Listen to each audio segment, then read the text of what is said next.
Let's conduct the floating man thought experiment for a moment. Just for fun, we set it up by saying that tonight when you go to bed, something spooky happens, and you wake up in a completely black void and cannot seem to see, hear, touch, smell, or taste anything. In fact, you woke up as a rock. So you're not in a real void. You're just a rock. But what do you know? Nothing. You're a rock. So, to you, or not you, it's a void. So you wake up as a rock, but magically have that same consciousness that you went to bed with. What do you think of this new world? Can you make anything of it? Things are acting on you, and you have no clue. Your void is caused by your inability to sense the world.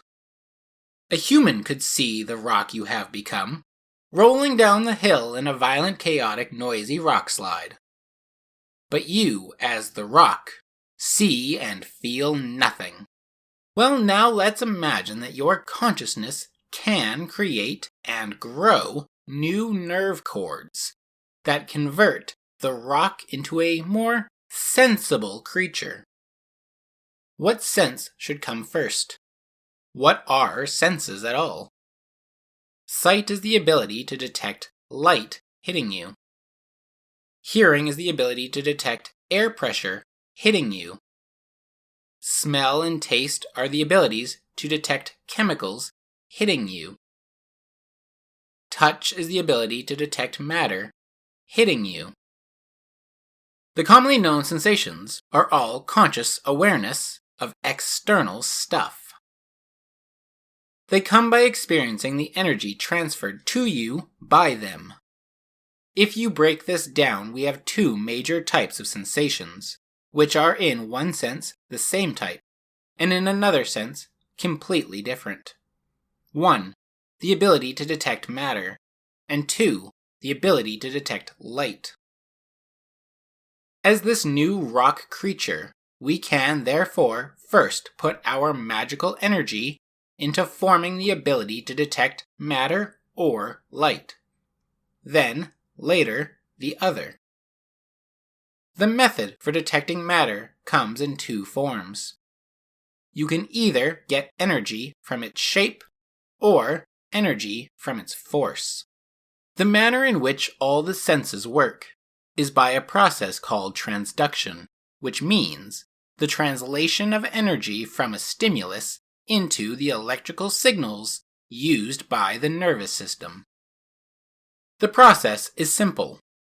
When the receptor experiences a change to the membrane potential, which causes the receptor in some form or another to change shape.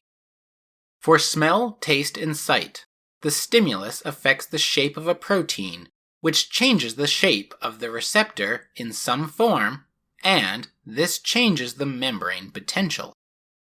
In order to restore the protein back to normal, the receptor needs to complete a process of balancing chemical exchanges.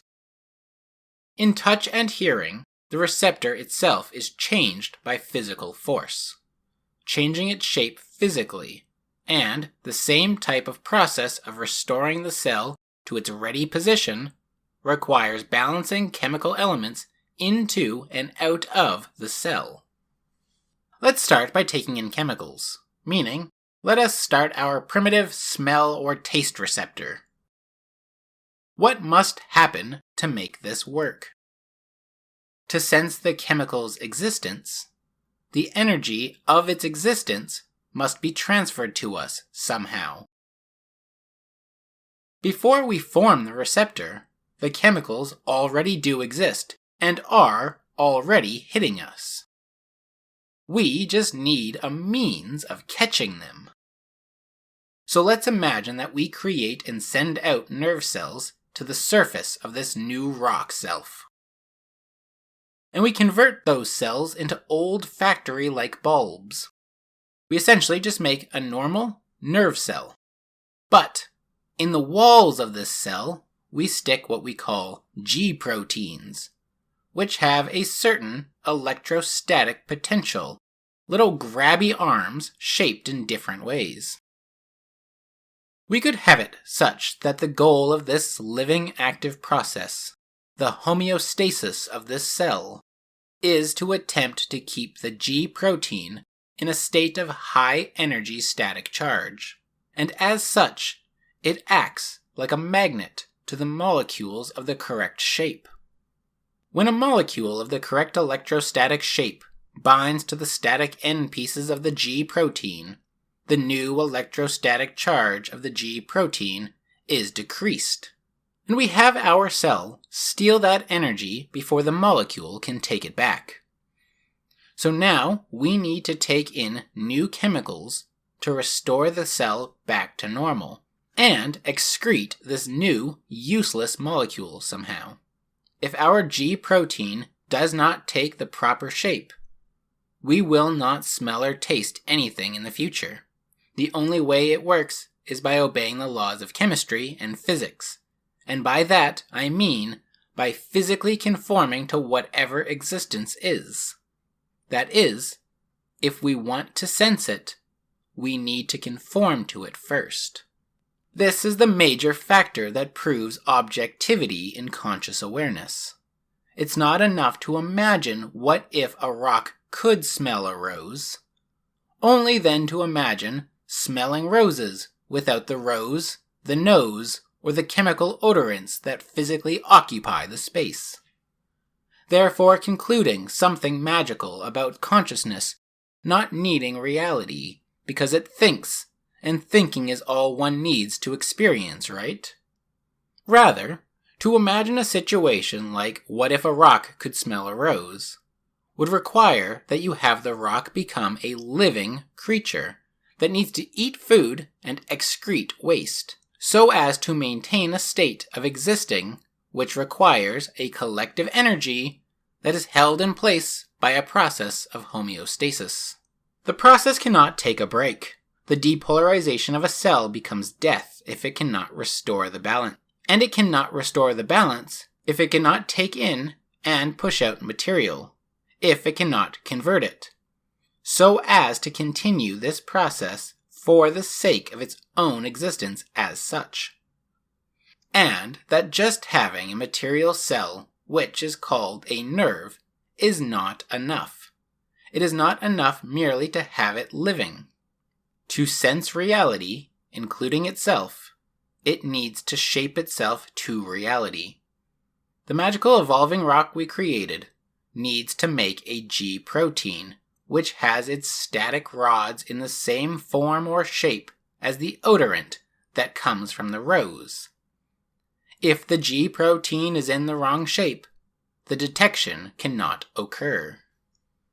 If we give this rock that is now us the ability to touch, we give it some cells which, when stretched or strained in some physical way, likewise causes the cell to change form, and the mechanical energy received from the physical force pushing on the receptor is converted into electrical energy. This new nerve cell type can thus be used to have a primitive form of touch or hearing. So with these two receptors, we can have a rudimentary sense of smell, taste, touch, and hearing. So let us add sight. We take some of the G proteins used to detect smells, and we make a G protein called opsin, which uses its electrostatic potential grabby arms to hold on to a molecule called retinol in its center. When light hits that molecule, it changes shape, and the G protein holding onto it also changes shape, and the new shape has less energy than the normal shape, and so the energy is released, and again our cell steals that energy before the molecule can take it back. Therefore, we need to restore the retinol molecule back to normal, using metabolism to keep us in homeostasis. The molecule of retinol only changes because it receives energy of a certain size, which is enough energy to affect the molecule, or the atoms that make up that molecule, or the subatomic properties of the atoms in that molecule. So again, the senses of touch, hearing, and sight demonstrate objectivity. Quoting Ayn Rand, objectivity begins with the realization that man, including his every attribute and faculty, including his consciousness, is an entity of a specific nature who must act accordingly. That there is no escape from the law of identity, neither in the universe which he deals, nor in the workings of his own consciousness. And if he is to acquire knowledge of the first, he must discover the proper methods of using the second. That there's no room for the arbitrary in any activity of man, least of all in his method of cognition, and just as he has learned to be guided by objective criteria in making his physical tools, so he must be guided by objective criteria in forming his tools of cognition, his concepts. This is what was happening with our magical rock. In order to get us out of that magical, imaginary void we found ourselves, our only means of getting out is by physically shaping ourselves such that things in reality can interact with us. The notion that consciousness comes first vanishes when you realize that all conscious awareness comes not just by somehow sensing sensoriness, but comes first by having parts that can interact with reality. That the thing that makes the first living creature a living creature is that it exists in reality made from material parts, and that when external energy changes the potentials and shapes of that creature, that it has to apply an active process to restore itself back to its original shape. The act of sensing follows when that life form uses that energy which unbalanced it in order to do something for its life. Thus, the difference between the rock interacting with objects and a living creature sensing objects is that the energy is used for something for its life. The more types of receptors we add, the more spectrums of energy we take in. For example, in sight, you have rods, red cones, blue cones, and green cones. So your sense of sight has at least 4 different receptors, so as to cover a range of the available spectrums of energy which were already present before the creature evolved to see them. In fact, the only reason we do evolve these senses is because there is something to sense. The moment the life form has any centralizing region where all the detectors meet is the moment that a detection on one cell is the detection of here as opposed to everywhere else. Recall that we awoke one morning as a rock, but magically we had our consciousness. But before we magically formed our nerve cells, we said we could be in a violent, chaotic, noisy landslide, and not even know it. Let's imagine that we are. We are this magical, living rock thing, so long as we retain this rock shape. But we have no senses. Therefore, we cannot tell at all that we are in a rock slide. So we break apart, and game over. But imagine that when we put the sense receptors on our surface, and little cilia fibers to go with them, and when our senses are acted upon, we get the cilia fibers to move us perpendicular to the sense direction of the stimulus. And, therefore, we shimmy out of the rock slide more or less unharmed. This would allow us to pass on our rock genes compared to those other rocks that had no sense that reality existed. The formation of sense receptors that help us get better and better at staying alive are doing so by getting better and better at sensing the objects of reality. What we are left with, then, is this entity, in reality, whose every attribute and faculty is of a specific nature which helps it to exist in nature as the kind of entity it is. And that its specific nature is to identify the identities of the objects that exist around it, as that is what has as gradually, gradiently, and naturally as a river flowing downhill been the very factor that allows for species to continue existing. When we wake up from our bad dream of having dreamt we were a rock reinventing itself into a small creature, we realize something. All of our experiences are real and do come from reality in a certain form which is independent of our knowledge of it. And any knowledge we acquire of it first came from our ability to detect its energy, nay, to take its energy for our own. First, we must have an attribute or faculty which can physically receive the energy that exists, and then to do something with it, which at our level of cognition includes the perception of it, and the conceptions of it. We have so many receptors arranged in such and such a manner that we can make some of the cells move to automatic faculties of keeping us alive, and can use the rest of the space, which there is plenty of, to move to a specific region which perceives the objects, not just senses them. From there, we also had room to add spaces where the perceptions come together, and we compare percepts to form concepts. Concepts can be wrong because we have complete control of their formation and editing. Perception is an integration of your sensations and cannot be wrong. What you perceive is what you perceive. And again, you evolved to perceive it because it was perceivable, and that either led to reproductive survival or was merely happening to some creature that was capable of surviving for other reasons. If you think an optical illusion shows your perception to be wrong, recall that it was not true or false that you saw what you saw or heard what you heard. It was your conceptual claim that what you saw or heard was something more than it was. Only that can be said to be true or false. An illusion is a trick on the conceptual mind, not on the body. The body always detects reality as it must, by causal, physical principles. Speaking of physical principles, this video was supposed to be about quantum. So let's get there. Do you remember how our senses were stealing energy from the forces and chemicals hitting us? What do we mean by this?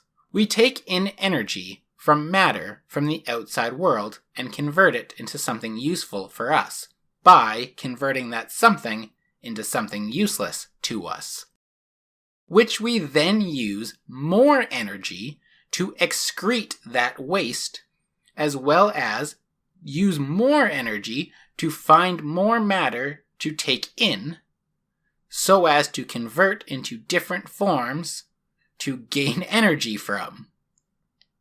So, what is energy? How can we take it in? How can we convert it? Why can we use it? We have known about energy probably our entire conceptual human history. It is that which we experience. Before naming it, before classifying it, we knew the sun and fire and the youth had lots of it. To get hot-blooded existed long before the words thermodynamics, given that we experience the heat we generate when we are mad. If one lives his life with too much intensity, he might burn out, his flame extinguished. He's burning the candle at both ends. Our language is coded all over the place with the energy we have always known to exist in some form. The issue, historically and psychologically speaking, is that everyone trips on the triple integration of neuroscience, mathematics and physics, and epistemology when it comes to thinking about energy, because energy is the concept we use to describe, well, everything. and that energy exists in reality as a thing which takes on a form, a shape, which can only really be understood with mathematics, but also in that regard appears to be as if it is a mathematical object, and that our epistemology is in fact matching reality as much as it seems that reality is matching to our epistemology. Think about the waking up as a rock thought experiment. The magic we need to pretend in order to make the premise work was that we could use some form of energy to move your consciousness without your nervous system. Implicitly, this says that our consciousness was like some form of energy, which can be moved around without material bodies being present. And to get that rock to detect reality, we needed to physically form into shapes that matter or energy outside of us can interact with, such that we take its energy and not have it take ours, which would be what being in acid is like. So what we needed in our magic was to have consciousness be energy. Then we realized that if it wasn't for having been a human when we went to bed, we couldn't have had consciousness as a rock cannot sense energy. And what does it mean to sense energy? It is to have your energy changed by some numerical-like value. That you sensed something because it made your cell have more or less electrons than it needed. And through what can only really be seen as an imbalance in the math of positive things versus negative things, your cells changed. And this is what allowed you to sense. So what the hell is energy? What are the values they hold? What are the numbers? What are we? What is consciousness? What is space and time? Perfect introduction to quantum. Everything that comes to us does so in the form of energy. Either a massive object is hitting us and/or radiation is hitting us. There are many unstable forms of being an object, and because of this, most decay, and all that remain are the stable ones. Everything we know on this planet, and in this solar system, especially before the discoveries of the 20th century, comes down to 4 kinds of things, acting in 4 basic different ways. There is the up quark, the down quark, the electron, and the bosons that let them interact. And they can all move 1, left or right, 2, up or down, 3, forward or backward, or 4, forward or backward through time.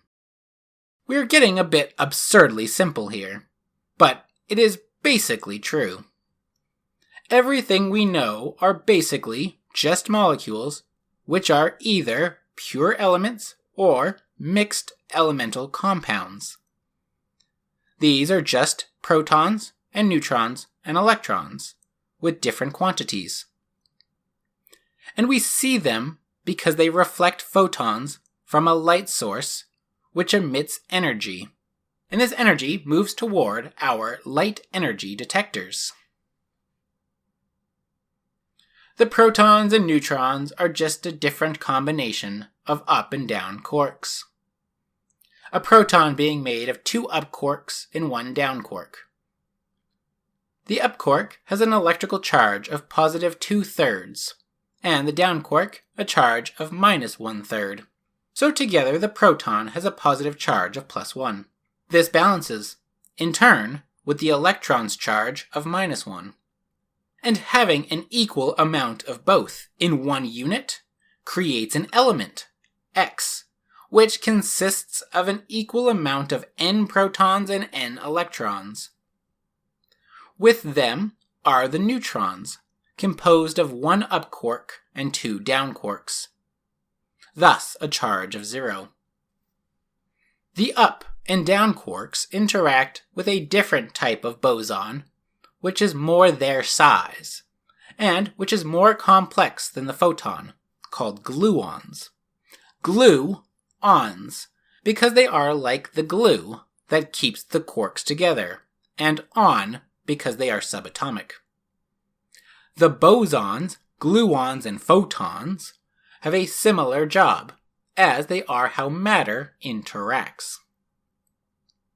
The up quarks and down quarks and electrons all have a property called spin. And this property prevents them from touching each other. But touching, in one form or another, is needed so as to cause a change in the energy of the other, so as to interact with each other in the universe. If it wasn't for bosons, matter would not be able to interact. This inability to overlap matter is in one sense where we get our 3 dimensions of space from, given our nature, as protons cannot overlap, and atoms cannot overlap, and molecules cannot overlap. So, some things need to go next to, and on top of, and behind of, other objects. Our sense of time appears to come from the fact that matter interacts by sending an object without a weird spin, an object which can overlap with matter. It sends it to us, and our ability to overlap with this object allows us to absorb it with our opsin G protein, absorbing it into the rods and cones of our retinas in our eyes. The light takes time to travel, and therefore, from every object that emits and reflects light, there exists a bubble of light energy spreading out in all directions from the object, which, when drawing, requires only the removal of a dimension. And we get the image of a light cone, which are all points in space that can possibly, causally, reach and interact with and from you. At all times, you are in the spherical center of receiving photons.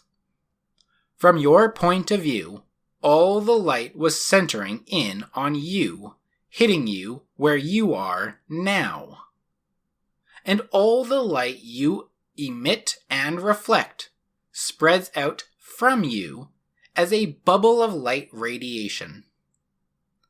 Time is thus related to the appearance of all the past light within a causal reach of you, centering in on you, and all that light now hitting you will be reflected and your image projected out to everyone else in the universe. Your image spread across the surface of this light bubble. This is the nature of the world as we know it. We are a bunch of little matter bits that refuse to touch each other. And so this great expansion of universe must then appear to be forced to space out around us. We are living creatures by the fact that we have a process of taking energy to restore normalness. And our experience of the energy is caused by the fact that the little bits that refuse to touch will passive-aggressively use massless force on each other by emitting a wavy ball of energy that can touch matter. We absorb this energy if, and only if, we are tuned to it properly. And we use it for continuing the process of being little bits that don't like touching, but seemingly like working together to be some sort of massive ape creature. Let us start at the beginning of science and work our way forward. We start as cavemen, seeing 4 things. 1. Ourselves and all of the objects on the planet. These are 3-dimensional objects and subjects. 2. The sun and stars and planets and moon, which appear to be flat, moving images on the sky wall. 3. Your shadow, which is a flat, moving object on the ground, that only appears when the flat, moving image of the sun is on the sky wall. For the ground your shadow lives on appears flat, minus the hills and valleys, and appears to go on in all directions forever. It would appear as if we are at the center of the universe, and that the universe and everything in it could be mapped with a series of concentric spheres, which is what Aristotle observed when he formulated his celestial ether spheres. On the surface, or at least at the level that we exist and can experience, we see that there is stuff, and that stuff can be categorized by their attributes and features. That stuff comes to us typically as whole units. For instance, an apple. And typically, the stuff has attributes that allow us to divide that whole unit into smaller pieces.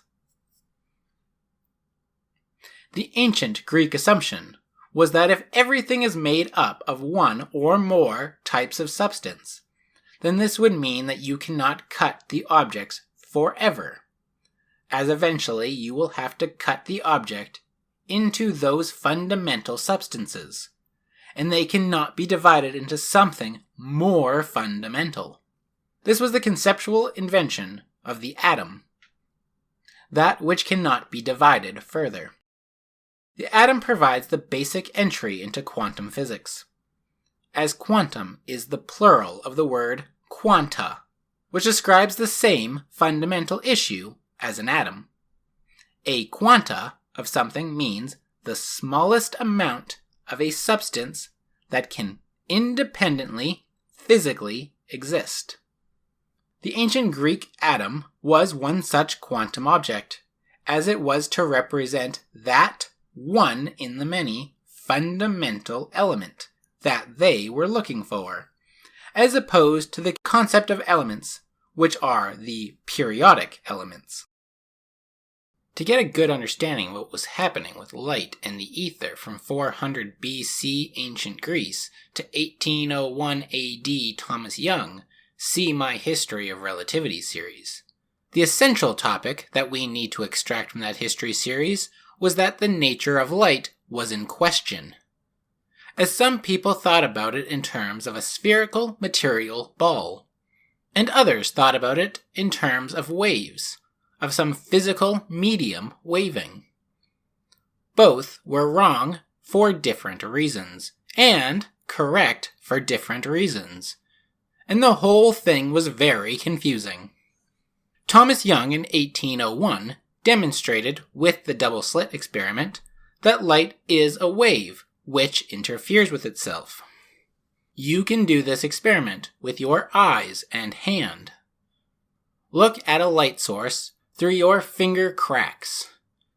If you get your fingers sufficiently close but not touching, and attempt to look through it, you will see black and bright stripes. The black stripes are interference patterns which are cancelling out, and the bright stripes are the parts of the interference pattern which are doubling up. This demonstrates that light is a type of wave. Later, James Clerk Maxwell discovered that the interactions between magnetic fields and electric fields in electromagnetic experiments had to be doing so by some type of quantum interaction, the smallest possible fundamental interaction between the one field's ability to allow the other field to penetrate it and its ability to permeate into the other, and vice versa.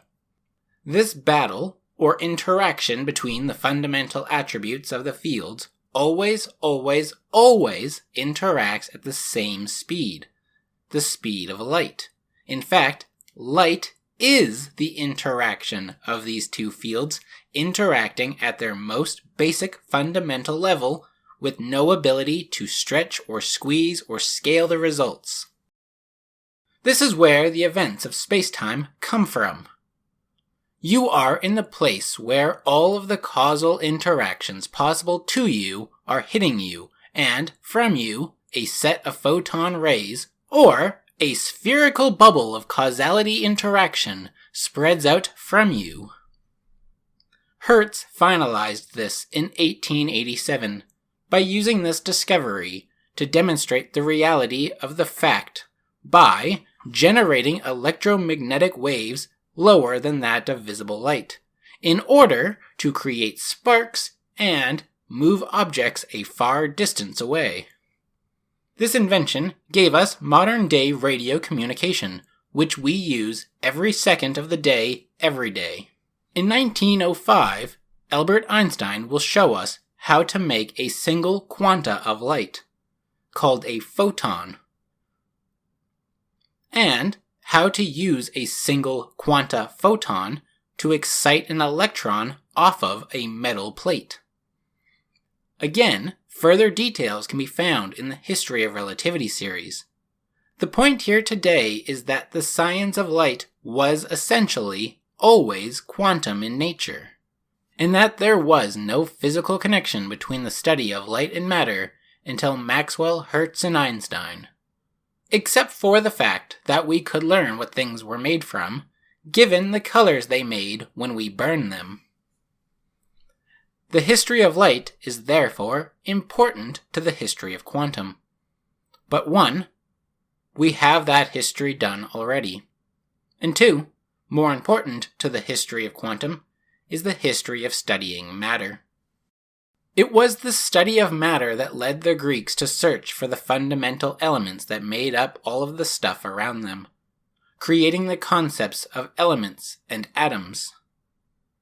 Aristotle then set out to organize what was previously examined and presently available to him, creating not only categories to classify all the stuff, but also specific sciences which study branches of knowledge by applying a methodology of thought, which prevents contradiction, called logic. To be specific, Aristotle said, this is what we have available to us. 1. Substances. 2. Quantities. 3. Qualities. 4. Relations. 5. Wheres. 6. Whens. 7. Relative positions. 8. States of being. 9. Action. 10. Affection, having been acted on. The substances are composed of 4 elements: fire, earth, air, and water. To be said to be a substance requires taking on a Platonic form, or a Platonic geometry, as we will call it. Aristotle called this concept Heil. Aristotle called this concept Heil, and it can be said to be the principle of how an object receives definiteness. Aristotle stated, by Heil I mean that in which itself is neither a particular thing, nor of a certain quantity, nor assigned to any other of the categories by which is being determined. Heil can be thought of as a type of quantum field, which is a plenum throughout space, and when it interacts with something, a form, or a geometry, a shape, a symmetry, then, and only then, does it become something, namely that which it is determined to be by the geometry of the stuff it is attached to. Matter, then, to Aristotle, is that out of which stuff is made. The quantum Heil combines W parts of fire elements, and X parts of earth elements, and Y parts of air elements, and Z parts of water elements, in order to create a matter visible to us. A superposition of classical elements creates a particular matter with a particular attribute which are associated to those elements. In the category list of 10 types of things, matter is a type of relation, such that its existence depends on the elements that make it up, and the relationships between those elements, and further, that its entire existence after its formation is also relational to other objects and subjects in reality. For example, earth and water are the substances that make up clay. Clay is the matter substance of those elements, and those substances are the matter of that substance. Clay is the matter of a brick, as a brick is made of clay.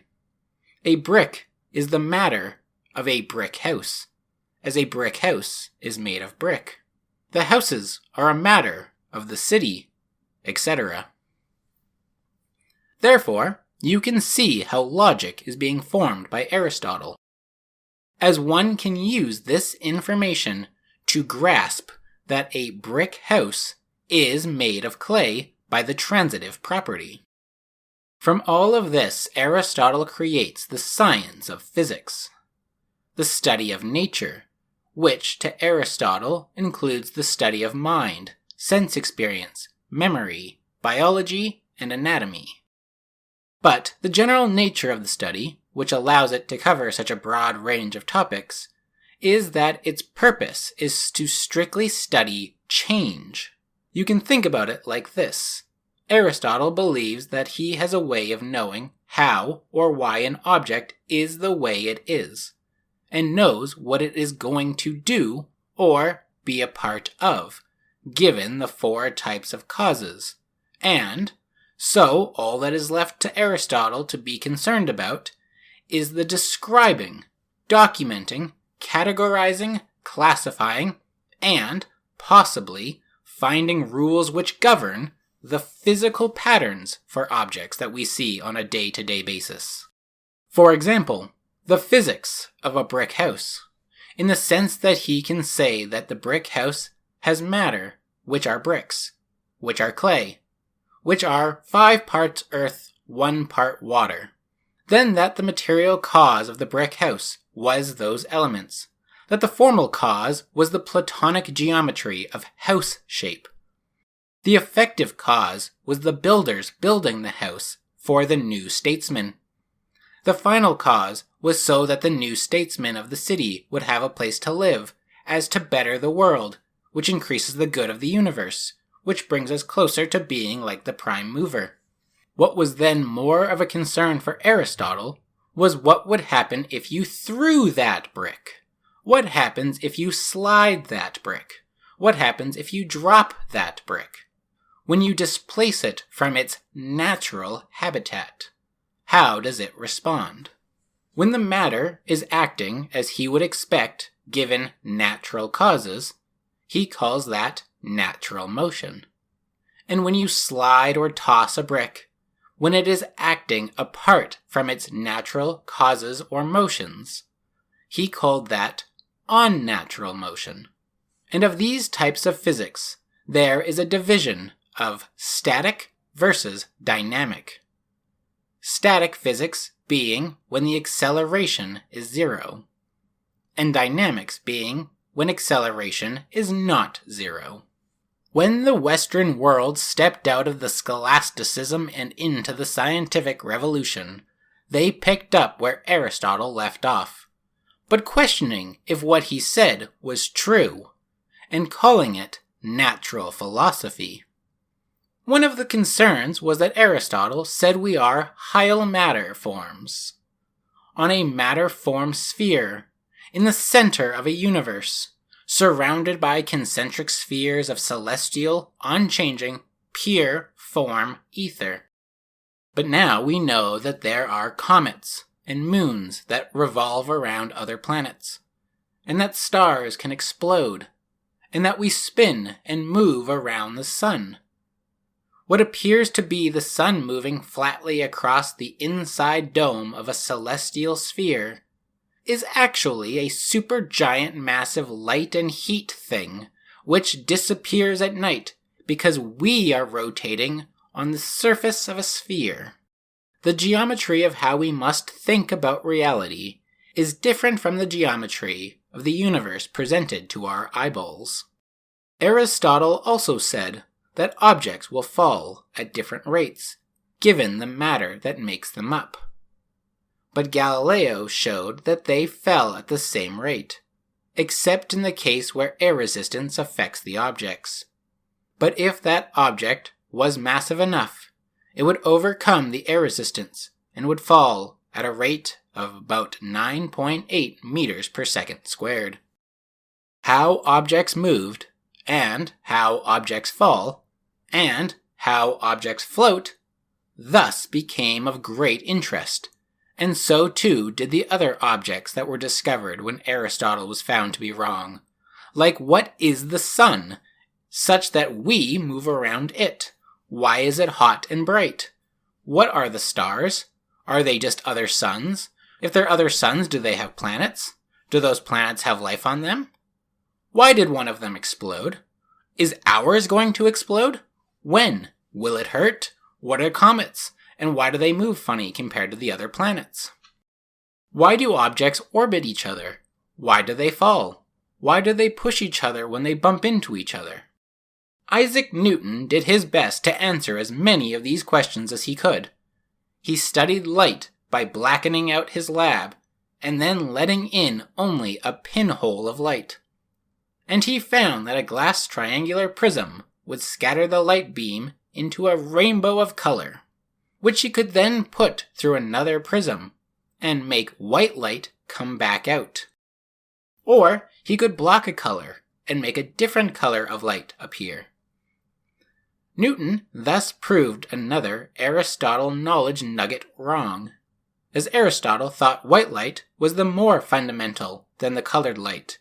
As for matter, Newton found a way to generalize the principle of motion of matter, whether that was in the celestial motion or locomotion on Earth.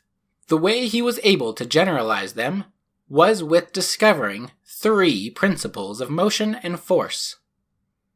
1. Objects naturally resist change to motion, and, therefore, objects in motion remain in motion at a constant speed and in a straight line, and objects at rest remain at rest. 2. It is forever the case that the rate at which an object's momentum is changing over time is equal to the net force on that object. 3. If 2 objects exert forces on each other, these forces have the same magnitude but opposite direction. Motion then depends on the amount of matter contained in the object, as well as the speed and direction of the object. If that motion changes, it changes in time, which can be described by forces. Since most of the time mass does not change over time, it becomes more simple to say that force is equal to the object's mass times its acceleration, or its velocity changing in time, or its position changing over time in a certain non-linear manner. Given these laws, Newton was able to generally predict the future events of planets, comets, the moon, the tides, and the motion of objects tossed by humans, whether by machine or hand. The mechanics of calculus are invented and required to understand change. And one such happy consequence that pops out of all of this is the law of the conservation of momentum. Momentum is conserved over space for its form of motion. One other such change that Newton sought to understand was the change of temperature between objects. Newton's law of cooling is a physical law that states that the rate of heat loss of an object is directly proportional to the difference in the temperature between the object and the environment. This means that a hot object in a cold room, or that a cold object in a hot room, will eventually balance out to be the same warm temperature. Newton's spectra of colored light and his laws of motion and his laws of cooling slowly over time get intertwined, as it turns out that motion and temperature are related, and so too is temperature and color of light. But before we get there, let's take one step back. The Academy of Science, to which Newton was the president of from 1703 to 1727, was formerly the Invisible College, which became the Royal Society of London for Improving Natural Knowledge, or just the Royal Society. The college and the society had Robert Boyle as a member.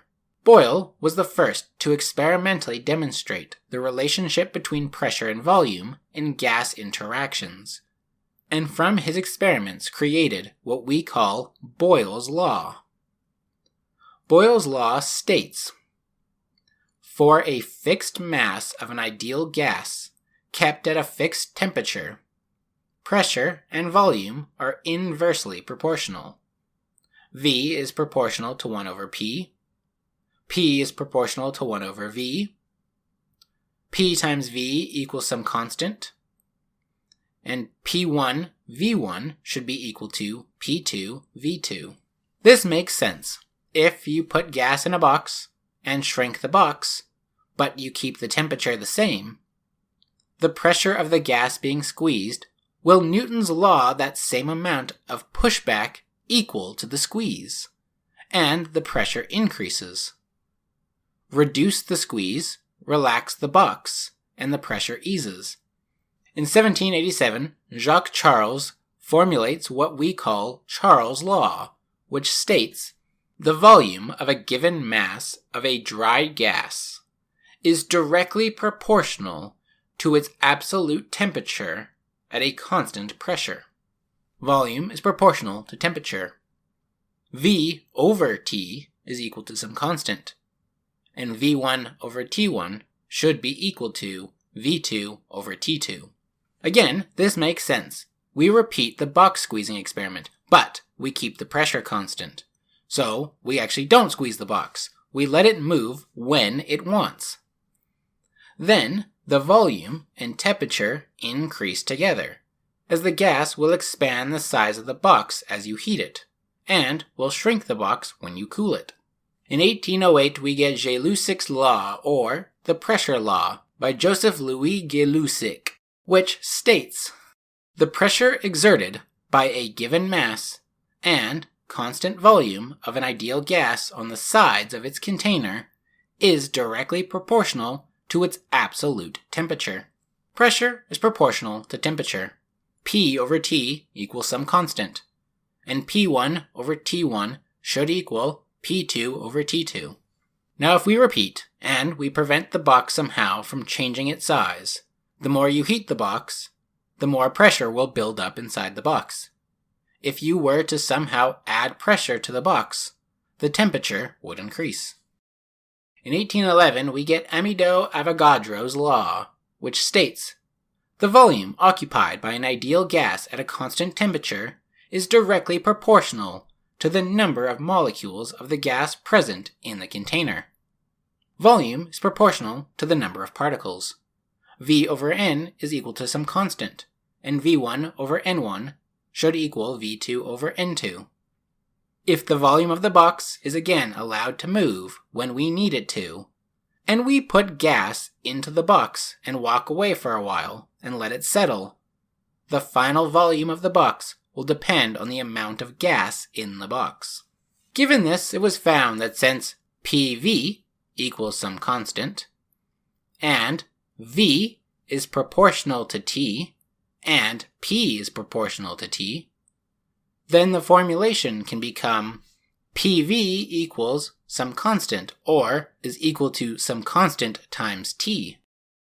When we add in Avogadro's law, that V is also proportional to N, the formula becomes that PV is equal to a new constant times N times T.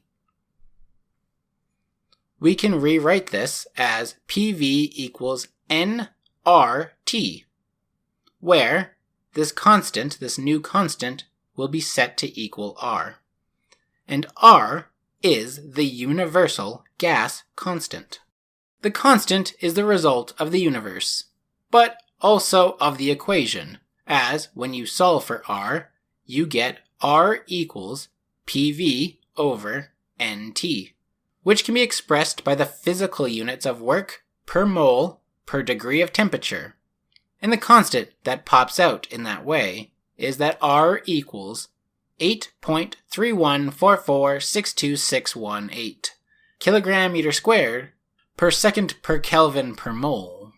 The final formula, PV equals nRT, is called the ideal gas law equation. Simply, it says that the pressure and volume of a box depends on the number of ideal particles in the box, and the temperature of the box, and some constant of the universe. Why is this important to the history of quantum? Well, because the man who, in 1834, first stated that we can put them together, a man named Benito Paul Emile Chaperon, went on to correct the work of a young man, deceased 2 years prior, named Nicolas Carnot, which as a sort of dual effort created the concepts of absolute temperature, entropy, and the second law of thermodynamics, all of which play a large role in quantum. Carnot set in motion the concepts of the second law by developing the notion of a reversible process and stating that no such process exists in nature. Chaperon made this idea more popular with graphical and analytical depictions of it, and by combining together the gas laws of Boyle, Charles, and Gay-Lussac. In 1847, Hermann von Helmholtz, who had been studying neurology, discovered that no energy was lost in the muscle movements, and formulated a treatise on the conservation of energy, which states that the total energy of an isolated system remains constant. Energy is conserved over time. In 1850, Rudolf Clausius put together the works of the others in a more concise and sounder form, and thus gave us the concept of entropy, which he denotes as heat lost or turned into waste. And he provides the first and second laws of thermodynamics. The first law stated that the total energy of an isolated system is constant, and the second stated that there is an irreversibility to the natural processes, that entropy increases over time. In 1859, James Clerk Maxwell creates a thought experiment called Maxwell's Demon. Who could possibly, maybe, reverse the process, and therefore violate the second law of thermodynamics?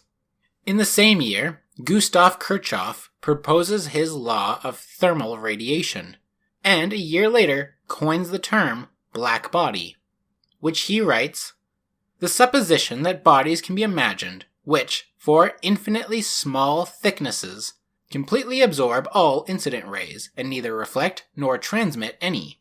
I shall call such bodies perfectly black, or, more briefly, black bodies."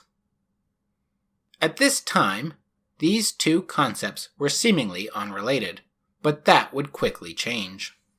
Kirchhoff has been working with Robert Bunsen, of the Bunsen burner, and together they burned all sorts of gases and elements, and invented the spectroscope to discover the chemical elements of the stuff that they were burning. It had been known since Newton that light creates a rainbow, and what Kirchhoff and Bunsen were doing was burning objects to make them become light-emitting. And then they took their light, similar to taking in the sunlight and turning it into a rainbow, and finding the individual colors of different chemicals. The interesting thing about these rainbows is that not all the colors show up all of the time. And this was first discovered in the sun in 1802 by William Hyde Wollaston, who noticed, through an improved version of Newton's work, that the sun did not in fact have all of the colors. Some missing patches showed up. Wollaston thought that the colors had natural boundaries, but in 1815, Joseph van Fraunhofer discovered that if you use something like Thomas Young's double-slit diffraction gradient rather than a prism, and using light interference theories, that you could quantify the wavelengths of light, thus providing the specific wavelengths of light that are missing from the solar spectra. Back to the Future of 1860, Kirchhoff and Bunsen found the same thing in reverse. As Fraunhofer was providing the characteristic absorption lines of the sun, they matched perfectly with the characteristic emission lines of different gases and elements. And they deduced that the solar atmosphere contained chemical elements which would absorb these wavelengths, thus leaving missing patches by the time the light reached Earth. In 1868, Joseph Norman Lockyer repeats the spectral analysis of the sun during a solar eclipse, and finds a prominent yellow line, about 588 nanometers in wavelength. And this line had no apparent chemical equivalent on Earth, as far as we knew. He called it helium, after the sun's Greek name Helios. 27 years later, helium would be found on Earth. Kirchhoff's black body comes from his years of burning stuff. And here is the pattern he saw. 1. You take an object. Any object will do. Notice that you can see it having certain colors under the lights of the lab or the sunlight. And notice that you cannot see the object in a pitch black room. You can see this object because it is reflecting light. 2. Burn the object. Even in the pitch black room, you can now see the object, and its color no longer depends on the wavelengths of light in the room. Rather, regardless if the lights are on or not, the object emits its own color that depends on what it is made from and how hot you burn it. 3. A black body is any object that can absorb light but cannot reflect light, and will only emit its own radiation, its own black body radiation.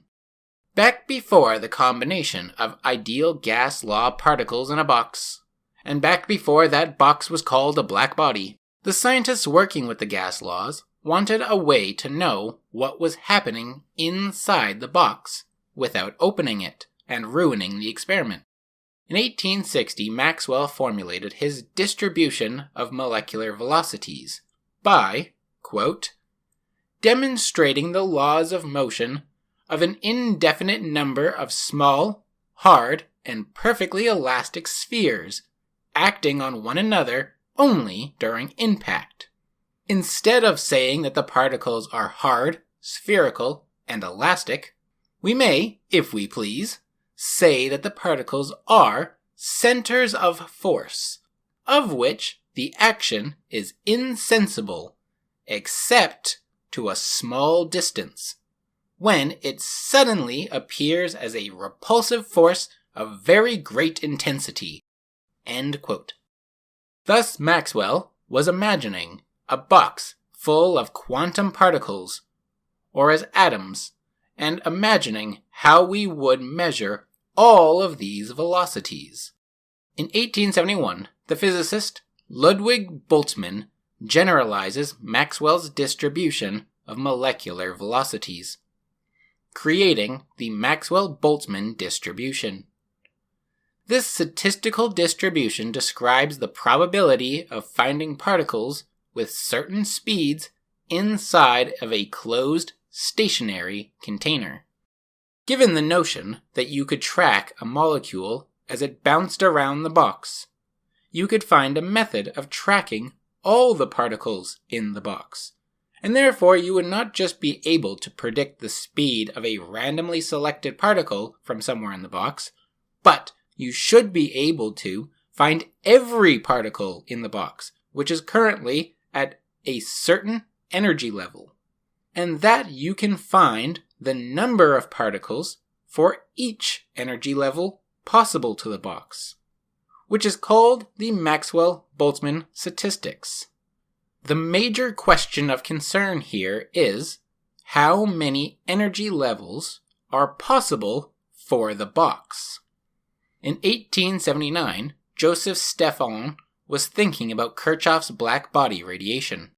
If you have a box with a small pinhole in it, light will get in. But the box is designed as such that light bounces around and gets trapped inside, and the light loses energy to the walls of the box. And the only radiation that can escape the pinhole are the radiant heat energies from the walls which point towards the hole when first emitted. Therefore, the temperature of the box can be found by measuring the temperature of the pinhole, as if the hole itself was a surface. Stephan observed that the total energy which radiated from that surface over time was directly proportional to the black body's temperature to the fourth power, aka the amount of energy radiating from the surface area over time depends on the temperature of the black body, specifically depending on the fourth power of the temperature. The higher the temperature, the more energy to radiate away. If you treat the sun as a black body, as it is one, the energy radiated from it is not reflected but emitted, and the surface area of the sun being roughly known, and inferring from past data, that the energy flux of the sun was about 30 times greater than that of known lab experiments at the time. And from his law, Stephan calculated that the surface of the sun is approximately 5,300 degrees to 5,838 degrees Celsius. All in all, pretty simple and mostly uncontroversial.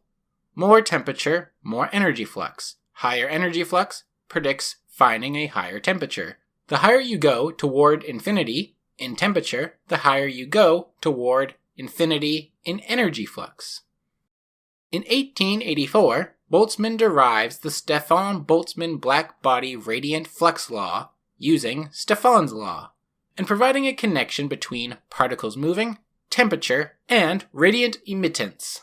In 1896, Wien takes the fact that the sun's light can be divided into wavelengths of light, and restated them as the wavelengths of black body radiation, and combines that with Maxwell-Boltzmann energy distributions for atoms, which are the energies of the particles from the Maxwell-Boltzmann statistics.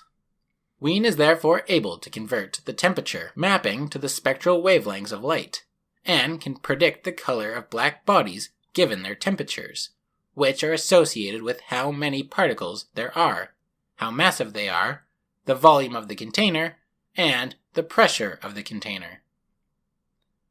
For example, if you take a dull gray metal and you blowtorch it, as the temperature increases, the color of the metal goes from reflecting light to emitting light, starting from red to orange to yellow to white. If we keep going, it would become invisible to us, and would start emitting ultraviolet, then X-ray, then gamma rays, very tiny wavelengths of light. For example, according to Wien's law, the peak wavelengths of a human body is the constant 2,898 micrometers, kelvins, divided by the body temperature in Kelvin. Say that the human body is around 300 Kelvin. Then the peak wavelength that we emit would be about 10 micrometers, or about the size of infrared radiation, which is true. And for the sun, the temperature was about 7,500 Kelvin. So we get a peak of about 0.5 micrometers, which gets us a peak around the green region of the visible light spectra, which again is true. However, we see white, as green is in the center of the visible spectrum, which means that our eyes receive all of the visual colors in about equal amounts, which is white to us. Then the sunlight, which has slightly more green than the rest, hits the air in the atmosphere, and the blue wavelengths are more easily scattered into the air, whereas the red and green pass right through. thus making the sun itself look yellow in a blue sky.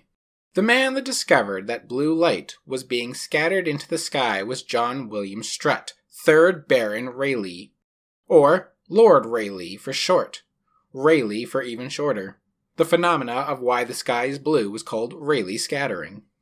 Rayleigh was responsible for solving many problems in physics, one of which he received a Nobel Prize for. But he is far more famous for the one problem he turned from a problem into a catastrophe.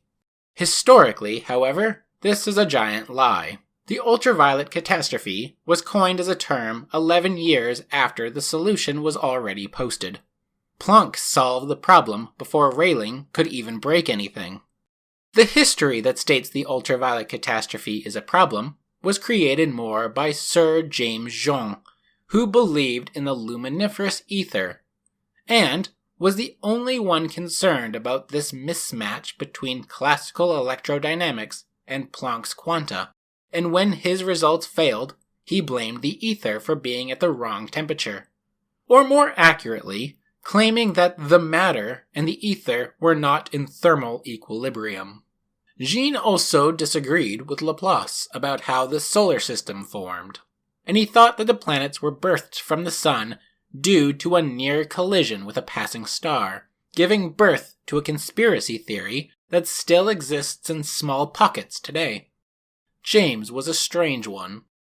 Rayleigh and Jean approached Wien's work and attempted to make it work for low frequencies. Wien's displacement law had simply said that the spectral radiance peaks at the wavelength given by the equation peak wavelength equals Wien's constant over the body's temperature. From this, Wien formed his distribution law, or approximation, which states that there is a certain amount of energy of a specific nature emitted at a particular wavelength, and that the peak wavelength depends on the temperature. Wien created this in order to try to tie together electromagnetic radiation, temperature, and energy, and by having a simple way to find the energy of a black body given by the radiation coming from the surface temperature of the object. However, despite being quite good at approximating short wavelengths or high-frequency radiation emissions, like visible light, it failed to accurately describe long wavelengths or low-frequency radiation emissions, like radio waves. If the low frequencies could be solved accurately, we would be able to research the entire electromagnetic spectrum. Rayleigh, along with Sir James Jean, tried to find a way to make the long wavelengths work to complete Wien's work. The Rayleigh-Jean law states that as the frequency of the radiation approached infinity, the energy output also tends to infinity. Or flipping it, that a wavelength that approaches zero wave displacement has an energy that approaches infinity. This new formulation worked for long wavelengths or low frequencies, unlike Wien's work. However, it instantly fails to get accurate results by the time it reaches microwaves. By the time it approaches ultraviolet light, it is off the chart. This became known as the ultraviolet catastrophe 11 years after the law was formulated, and by that point we already had Planck's solution. Both Wien's curve and Rayleigh-Jean's curve failed because of a specific reason, which had to do with the specific wave nature of light. We were trying to study matter, but we found that one of the best ways to study matter was to set it on fire and look at its light. The light would tell you what it is made of. But the issue is that a black body like our sun has its peak wavelength at green, but that it just means more radiation is in the green region. There are still going to be different energy levels with less particles than the peak, but they are going to be there. And a wave at the classical level is continuous. You can divide it infinitely, and you will always find another divisible value. So therefore, there is an infinite amount of energy levels, and therefore an infinite amount of energy. And that can't be true. The amount of particles at those levels will have less than the peak amount of particles, but there will still be an infinite amount, despite being less numerous per group.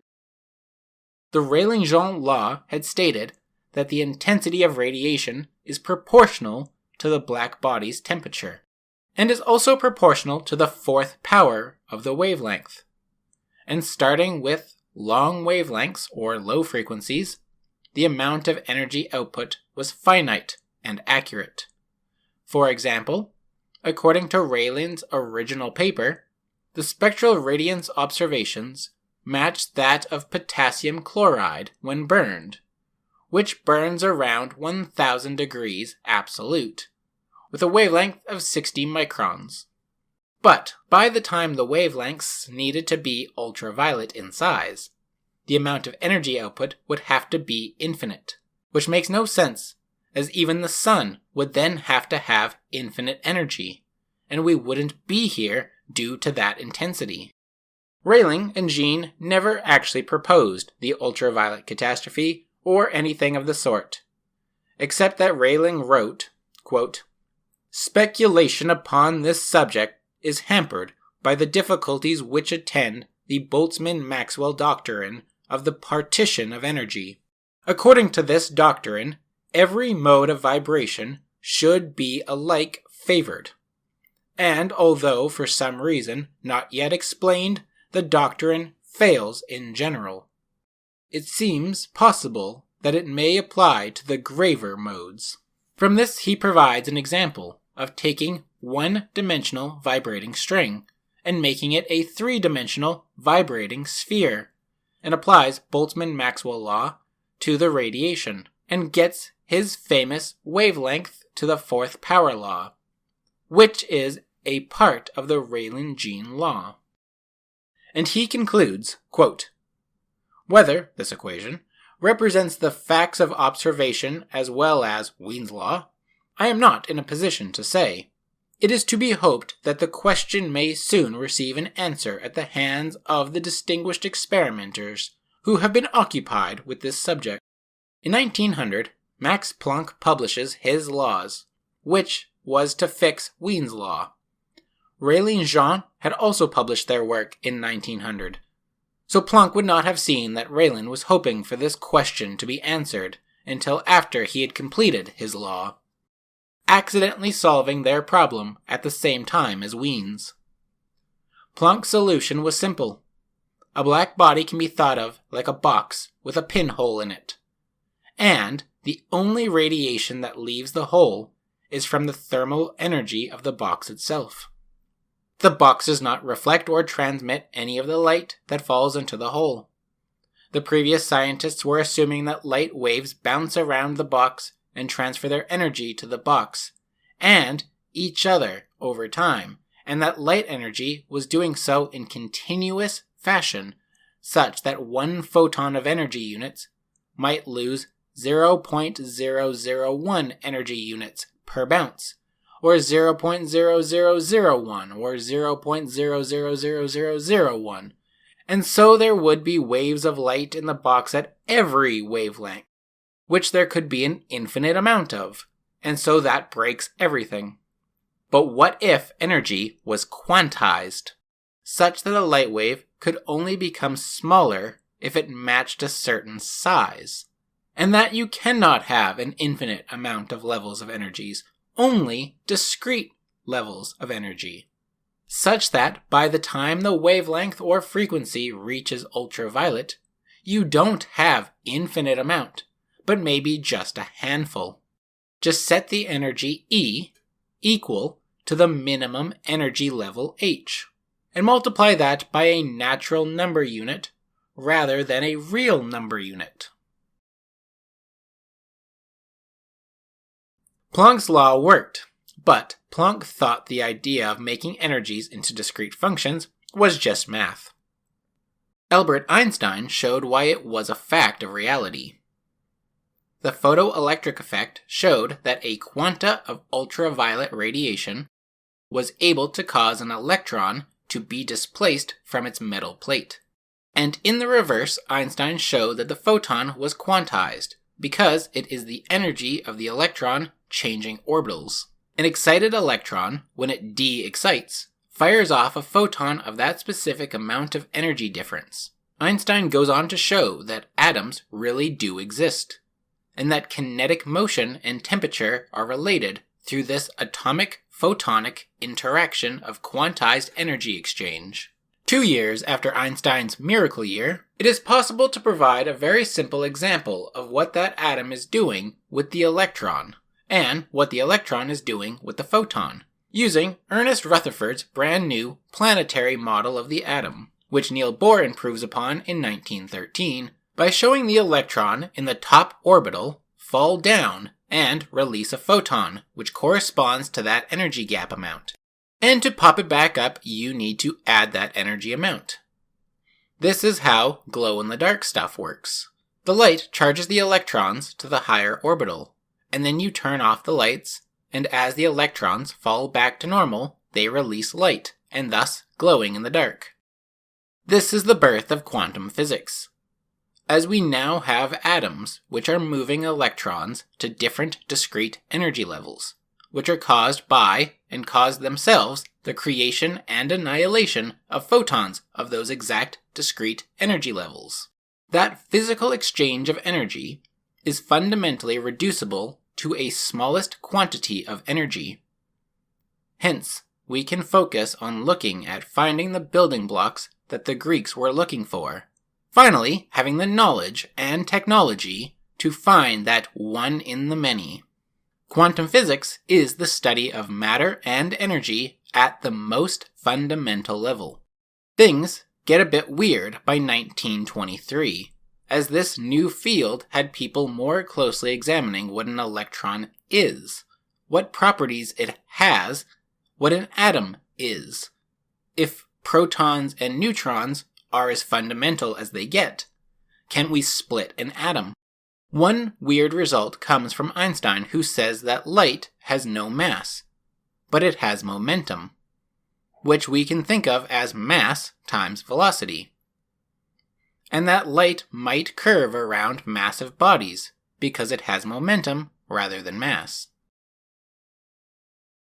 Another weird result comes from Louis de Broglie, who takes the fact that electrons and photons are related, and that the photon has momentum, and finds that the electrons in motion have a reverse type of manner, such that it has a wave function. A year earlier, Otto Stern and Walter Gerlach discovered that electrons appear to have spin, and no one knows what that means. It appears to be related to angular momentum, but it has a half spin, and it wouldn't make sense to literally say it half spins like a top. Wolfgang Pauli showed that because of this spin property, objects with identical states cannot occupy the same space. And this actually explains how the periodic table of elements works. At the same time, Satendra Nath Bose says the opposite about photons, or bosons, as they get named after him, where bosons can share the same state and space. The introduction to the modern approach of quantum was given to us by Werner Heisenberg. Heisenberg himself stated that he was determined to base his quantum mechanics exclusively upon relationships between quantities that in principle are observable. Sticking to the more simple case, he thought about the radiation of an excited hydrogen atom, rather than the radiation from the boiling, bubbling, mysterious sun. In quite the same way as Maxwell and Boltzmann, and Stefan and Raylan and Jean, Heisenberg was looking for intensity, or energy values from the radiation. But he needed only an electron moving from a high energy state to a low energy state, thus releasing a photon of measurable energy, or wavelength, or frequency, or momentum. Heisenberg discovered something weird about atoms in doing so, as he found that the law of multiplication, which would be needed to describe certain properties of the atom, did not work both ways. For example, if he took A first, then timesed it by B, that would get a different result from when you started with b and times a to it. This is called non-commutative multiplication, and it is very strange on the classical level, and yet seemingly fundamental on the quantum level. One of the best ways to deal with quantum, therefore, involves using complex numbers, which introduce what are called imaginary numbers to all of the real numbers we know about. This led to the fighting about what it means to be, quote-unquote, real. In 1927, Heisenberg provides us with a fundamental concept of quantum mechanics, the uncertainty principle, which states that there is a limit to the precision with which certain pairs of physical properties can simultaneously be known. Such examples are position versus momentum, or energy versus time. The formulation comes from subtracting that non-commutative multiplication law, which results in the equation P times Q minus Q times P equals H over 2 pi I, which is converted into the famous equation sigma x sigma p is greater than or equal to h bar over 2. This suggests that differences in the multiplication between p times q and q times p cannot be measured at the same time. There is always this little extra bit of stuff that says they are not quite touching. Imagine p and q are sides of a square. The math is saying p length times q width, p times q, area, and q length times p width equals qp area. In our classical world, these areas are the same, so pq minus qp has to equal 0. This means that we can measure them at the same time by putting one on top of the other. When pq minus qp does not equal 0, this means that if we place pq on top of qp and see how much area is left over, somehow there is a tiny amount left, such that we can never be certain if pq is the same exact place as qp. Finally, to complete this video, we return to the start. The rock creature we formed. From our thought experiment, we realized that energy comes in a certain geometry. And as we moved into the history, we talked about how we, as cavemen, thought the earth and sky were flat. Or that the earth was flat, and the sky was a surface, the inside surface of a sphere. Then we realized that we are on a surface of a sphere. We formed a three-dimensional Euclidean model of space based on what our eyes see. So follow along with me on this other thought experiment. Close your eyes for a moment. When we open our eyes, a spherical world emerges. The world of light exists on the surface of a sphere, emitted from the surface of a sphere, received by the surface of a sphere. If we were one-dimensional beings, our experience of the world would be one-dimensional. But two-dimensional and three-dimensional beings know about circles, which they describe to us, as one-dimensional beings, as a world where all of the circle below us, whatever that means, is mapped in our line of space that we see and live in, and that all of the circle above us, again whatever that means, is mapped beyond our comprehension, and that at the very top of the circle is mapped such that it is infinitely far away in either direction. Somehow, it is all the way left and all the way right infinitely at the same time. Very strange. If we were two-dimensional beings, a three-dimensional being would tell us about spheres existing, and that one could map that sphere onto our plane of existence, such that everything above our plane is mapped into the circle of our world, with what they call the North Pole at the center. The parts of the sphere below our plane are stretched out infinitely in all directions, such that all directions away from the North Pole head towards the South Pole, which is infinitely far away. So to the one-dimensional being, circles seem impossible, and go off in both directions infinitely. To a two-dimensional being, a sphere appears to be outside of a circle, stretching infinitely outward from that circle. Now wait just a moment here. We are three-dimensional beings who believe by the nature of reality that the universe is finite in size, but we also appear to see a sphere which stretches out infinitely in all directions. Matter of fact, it would appear quite simple to extrapolate that the appearance of the universe being spherical and infinitely expansive, that it just might be the case that we cannot see the next dimension up. Given that when we lived on a line, we thought the universe was a line that stretched away infinitely in both directions. And we can easily explain that on a plane, as it would appear to us in the plane that the line being is walking infinitely because it is just walking in a circle. When we live on a two-dimensional plane, the universe appears like a flat, circular plane that stretches out infinitely. And we can explain to that plane being that when he walks in one direction infinitely and wraps around, that is actually because he's walking around a sphere in a higher dimension. A sphere just being a circle in all the ways at once. So what if we send a probe to the edge of the universe, we are just sending a probe around a four-dimensional hypersphere, which is just a way of being all the spheres in all of the ways at once.